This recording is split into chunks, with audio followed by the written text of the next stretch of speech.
Najua Ricardo Momo umetazama mechi ya Mbeya City dhidi ya Yanga Afrika. Hii inatajwa kuwa mara ya 5 ugenini Yanga hatoki kwa Mbeya City. Kipi kinawasumbua Yanga kwenye kumfunga Mbeya City anapokuwa Sokoine Stadium? Kwenye football hivyo vitu hivyo ni kawaida. Unaweza ukawa timu bora lakini ikatokea timu ambayo inakupa wakati mgumu. Mfano Barcelona ya Pep Guardiola ilipata wakati mgumu dhidi ya Real Sociedad. Show nzuri ndio Barca yenyewe ilikuwa Xavi next again. Lakini ilipata wakati mgumu dhidi ya Real Sociedad.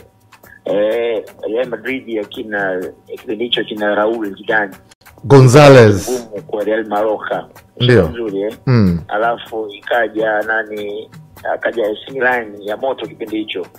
Ilikuwa wakati mgumu kwa Udinese.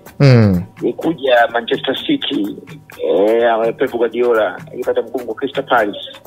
Tena ilikuwa cha kuipa kufungwa nyumbani na fungwa mpaka na ugenini. Shamba mzuri. Ndio. Kwa katika mpira lazima atokee mpinzani ambaye atakuwa ana record na wewe ya kukupa wakati mgumu, kwa sababu hii ni ligi, kuna mechi nyingi.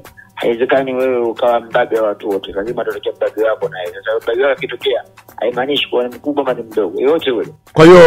Kwa hiyo Momo, kama nakuelewa vizuri, Mbeya City ni mbabe wa Yanga. Iko hivyo kwa sababu ukiangalia ni katika mechi hii mechi ya 9 ambayo sikosei Yanga ameshinda mechi 2 tu.